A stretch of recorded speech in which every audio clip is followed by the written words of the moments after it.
ẹ̀yin tí Akede pressure ti wà èyìnbó ò ṣe é sọ. wo wàhálà tí ń ṣẹlẹ̀ nínú Islam lọ́lẹ̀ wo péjì ms bàbá bí wọ́n ṣe ń bú ọlọ́run tí wọ́n ń bú ànábì Saheed Shittu Ahmed Yelman tẹni tọ́lọ́run lẹ́ ń ṣe àti gbogbo alùsùnà àti gbogbo sufi pátá tẹni tọ́lọ́run lẹ́ ń ṣe ẹ lọ́lẹ̀ wo ms bàbá ní TikTok máa post péjì ẹ̀ nísìn àti Facebook wo alọ́mọ bàbá àbíbí kinní kan ẹ lọ́lẹ̀ wo tẹ́ bá bí wọ́n ṣe ń bú ọlọ́run tí wọ́n ń bú ànábì ẹ wá ní tọ́lọ́run lẹ́ ń ṣe tí wọ́n bá sì bú bàbá ẹ̀yin kọ̀ọ̀kan tá à ń sọ yìí ẹ jáde towótowó yín tagbára yín tí yín lẹ́ nà wọ́n sì ti ń bú táwọn yìí sì ní follower gan ẹ̀ sì rí kankan sí gbogbo inú ọlọ́run. brother wa yìí èmi mọ bó ṣe ń ká yín lára sí ìsìn ilẹ̀ yìí náà máa ẹ̀ṣẹ̀ máa mọ pains táwọn kan pass through nígbà tẹ́ ń bẹ̀ sí wọn jẹ́ yorùbá lọ́wọ́ bọ̀ torí kò sí nǹkan tí bá máa sọ láyé tí ò sí òwe ẹ̀ yorùbá ní wípé ká kọ́kọ́ fi abẹ́rẹ́ gúnra wa ká tó fi gún ọmọ ẹyẹ ká mọ bóyá ń dún èèyàn sí ní ìsìn ẹ̀yin wá ní wípé wọ́n bú ọlọ́run ẹ wá ń pe lágbájá yìí ń pe tàmẹ́dù iṣẹ́ ò làwọn ẹ fẹ́ ṣe o ẹ má bínú o kọ́ wá gbèjà ọlọ́run kọ́ wá gbé àwọn èèyàn lọ sí ilé ẹjọ́ ìjẹ́ ìtì gbàgbé wípé ilé ẹjọ́ kan ò lè borí Elédùmarè kò sí ilé ẹjọ́ kan tó ti ọlọ́run ni ẹ̀yin wá ń pè ẹ̀dá tí Elédùmarè dá pé kó wá gbèjà ọlọ́run ẹ̀yin náà gbé sílẹ̀ àkáyè àfà nǹkan tá a fi máa ń sọ wípé àlá yàtọ̀ sí Elédùmarè àlá ò lè jẹ́ Elédùmarè láéláé nítorí nílẹ̀ Yorùbá àwa nígbàgbọ́ wípé kò sí nǹkan tí èèyàn bá ṣe fún ọlọ́run Elédùmarè ló máa gbèjà rẹ̀ èèyàn kan èmi nígbàgbọ́ wípé Elédùmarè ló dá yín Elédùmarè ló dá ẹ̀mí Elédùmarè ló dá gbogbo àwọn tó ń gbọ́ wa yìí téèyàn kan bá dẹ̀ wò pé èébú ló tọ́ sí Elédùmarè kí ló kọ̀ mí bẹ́ẹ̀ má máa wòran nìyẹn òun àti Elédùmarè tó dá lẹ́lẹ́jọ́ but ẹ̀yin máa fẹ́ fi hàn wípé ọlọ́run tẹ̀ ń sìn ò lè jà àfi kẹ́kẹ́ gbèjà ẹ̀ ẹ tún wá sọ wípé. èyí tó wá jẹ́ kejì ọba Ìwó ẹ̀yin lẹ́ ń kó àbùkù bá wa nínú Islam ọba Ìwó ẹ̀yin lẹ́ ń kó àbùkù bá wa nínú Islam tí wọ́n bá fẹ́ pe ìpè sínú Islam kì í ṣe bí wọ́n ṣe máa ń pè yẹn ni kì í ṣe bí wọ́n ṣe máa ń pè ẹrú àwọn àfáà tó wà mẹ́wọ̀n yìí pé bá wọn kí wọ́n kìlọ̀ fún yín ẹ̀ ń kó àbùkù bá wa so gbogbo ẹni tó bá wẹ̀ pé tọ́lọ́ tànábì ló ń fẹ́ ṣe kì í ṣe bá bẹ́ẹ̀ ṣe máa sátá òsà wọn lónìí ká mọ̀ bú òsà wọn tó fi wá di pé wọ́n ń bú Ọlọ́run wa wọ́n ń bú ànábì wa wọ́n ń sọ àwọn ọ̀rọ̀ tí ò dáa ẹ lọ sí péjì ẹ lè chẹ́kì péjì ẹ wò náà gbogbo ń ta ní gbogbo ń tẹ́ ń ṣe yọ Ọlọ́run nígbà lọ́wọ́ ẹnì kọ̀ọ̀kan yín àmọ́ tí wọ́n bá bú àwọn baba ńlá baba yín ẹ dìde ẹ mọ̀ gbéra yín lọ kóòtù ẹ ráwọn ilé ìgbé lọ kóòtù látijọ́ yìí èmi ebúyàn wallahi èmi ebúyàn àmọ́ kí ni ẹ̀sìn kí láǹfààní ẹ̀sìn wa tí èso Ọlọ́run tó dà nábì lọ alukurani gẹ́gẹ́ lẹ̀sìn wa náà wọ́n wọ bẹ̀ wọ́n tú ní tukutu ẹ̀ sì jáde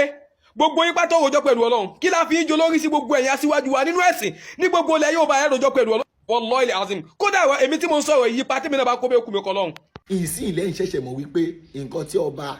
yẹn ń ṣe ò make sense ìsìn ilẹ̀ ń ṣẹ̀ṣẹ̀ mọ̀ ọdún náà mo tiẹ̀ pàtẹ́wọ́ fún yín náà mo tiẹ̀ pàtẹ́wọ́ fún yín torí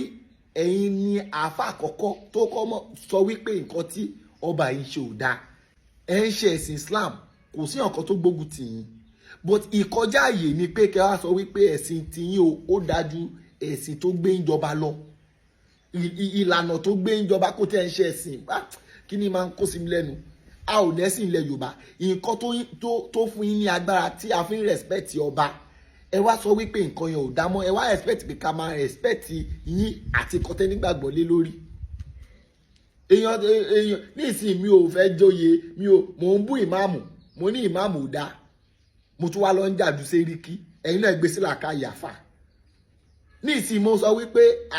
àwọn ẹlẹ́bọ olóòṣà ni wọ́n o mo dẹ̀ tún wá bá wọn jàdú ipò yẹn mi ò tẹ̀ tún wá bá wọn jà fún nìkan mi ò tún bá wọn jà fún mo tún wá jẹ one of their king ẹ̀dẹ̀ sọ wípé ẹni náà ń ṣẹlẹ́bọ bí all the word ọba kò a lè rí nínú alukuran nínú ọ̀rọ̀ Ifá láti máa rí ọba náà nínú nǹkan tí ẹ̀ ń kọ́ndẹ́mù ẹ ti jẹ post inú ẹ̀ Akéde gọ́sọ̀ òjọba mi ò tí ìjọba kẹ́lẹ́ bá mọ̀ wípé ẹni tó ń kọ́ndẹ́mù ilẹ̀ Yorùbá yìí ó tún ní ráǹkì nílẹ̀ Yorùbá ju èmi lọ ètò àgbẹ̀ bóyá mo jọba kan sí à sọ pé torí nǹkan tí mò ń jẹ òun ni mò ń gáìdì ní ìsìn èèyàn tó ń kọ́ndẹ́mù tróònù tó jẹ́ àpèrè lé lórí òun gọ́sẹ̀f nǹkan tó ń kọ́ndẹ́mù òun tó occupy space nǹkan bẹ̀ afa ẹgbẹ́ sílá káyì mo mọ̀ wípé awareness lẹ́ ń ṣe fún àwọn afa yín tó kù Ọlọ́run á lè jẹ́ kí àwọn afa omi bí irú yín kọ́ tají wípé nǹkan tẹ́ni yìí ń ṣe ó ń tàbùkù bá Islam àti wípé nǹkan tó fẹ́ fi aṣọ yín ni wípé ilẹ̀ Yorùbá ò lè dàbí ilẹ̀ Haúsá láíláí to the extent wípé tí ọkọ bá sọ nípa ànábì the next tó máa ṣe ni pé kó dáná sun. Ṣé gbogbo àwọn brọ́dà mi tó yẹ pé mo mọ̀ wípé muslim ni wọ́n tó yẹ pé àjọ máa ń jẹun tó yẹ wípé tó bá rí mi wọn ò lè jẹun tèmi náà bá rí wọn wọn ò lè jẹun làwọn yẹn fẹ́ dáná sun mi they play my fans àbẹ́mi mo fẹ́ dáná sun àwọn yẹn. Ìgbà ilẹ̀ máa mọ̀ wípé Yorùbá máa sọ fún mi pé ó kọ́ ọmọ ìyá ó yí ó kọ́ ọmọ ìyá ó yí ju anything lọ ó kọ́ ọmọ ìyá ó yí ju nǹkan mi lọ. So religion lè break wa bọ́ǹdì tó wà ń lẹ Yorùbá ó kọjá nǹkan tí religion lè break. Àtẹ̀bárí àwọn kan tí religion tí okùn ọmọ ìyá wọn break ẹ má ti mọ̀ wípé àwọn èèyàn ṣojú lówó ọmọ Yorùbá ò ní ever rí Yorùbá ẹgbẹ́ kó wá dáná sun nítorí pé ó ń gbèjà ara àta tó mú wá tó kọ̀ kánúwèé tó ò bá ló gbà tó ò bá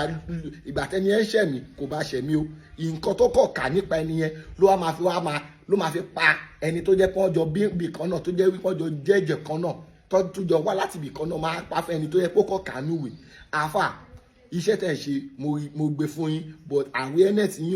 kò tí kùnà tó ẹ jẹ́ kó mọ̀ wípé nǹkan tí ọba yẹn ṣe ò dáa kò jù báyìí lọ. Assalamu alaikum bàbá Rasaki ó dàbọ̀.